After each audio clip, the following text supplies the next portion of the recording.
여러분 안녕하십니까? 다음 달 열리는 기초단체장 재보궐선거를 앞두고 정치권의 열기가 뜨겁습니다. 10월 16일 재보선이 열리는 선거구는 전국 4곳인데요. 인천 강화군수와 부산 금정구청장, 또 전남의 곡성군수와 영광군수 이렇게 4곳입니다. 후보 등록이 어제로 마감되면서 여야는 본격적인 선거전에 돌입을 했습니다. 규모가 작은 군수구청장 선거지만 지난 4월 총선 이후 민심을 확인할 수 있는 첫 심판대로 여겨지면서 각 당대표와 지도부가 총출동하는 등 표심 얻기에 사활을 걷고 있습니다. 고재민 기자가 보도합니다.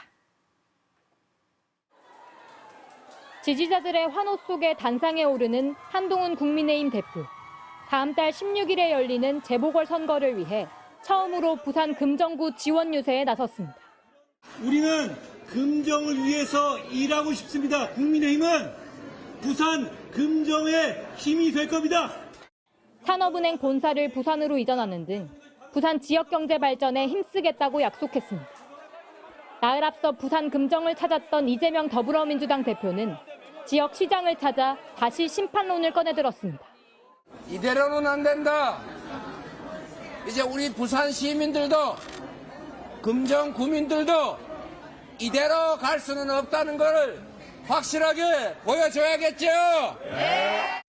구청장 1명과 군수 3명을 뽑는 소규모 재보선이지만 여야 모두 당대표들이 직접 선거에 뛰어드는 등 사활을 거는 모양새입니다.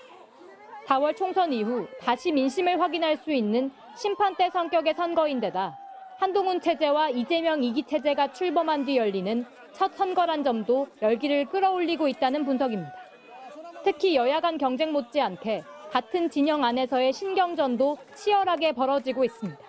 인천 강화에선 인천시장을 지낸 안상수 후보가 국민의힘을 탈당해 무소속으로 출마하면서 보수표 분열이 변수로 떠올랐습니다.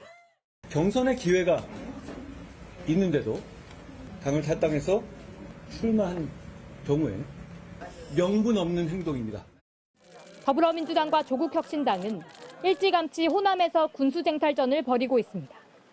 조국 대표는 추석 연휴 전부터 영광과 곡성에 거처를 마련해 직접 선거를 챙기고 있고 그동안 호남에는 정치 분야에서 자식이 한 사람만 있었습니다.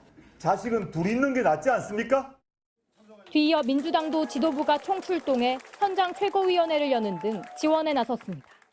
더불어민주당의 그야말로 어머니 같은 곳이 바로 이 전남인데 여러분들의 염원이 우리 더불어민주당에 있다고 생각합니다. 이번 재보궐선거의 결과에 따라 각 당 지도부 책임론은 불가피할 것으로 보입니다. 한동훈 대표는 보수 강세 지역 2곳을 사수하는 데 실패할 경우 총선 패배에 이어 리더십에 심각한 타격을 피할 수 없습니다. 이재명 대표는 영광과 곡성을 지켜내지 못하면 호남 적자 자리를 위협받을 수 있고 조국 대표는 호남에서 크게 얻었던 비례표심이 여전히 유효하다는 것을 증명해야 하는 기로에 서 있기 때문입니다. MBC 뉴스 고재민입니다.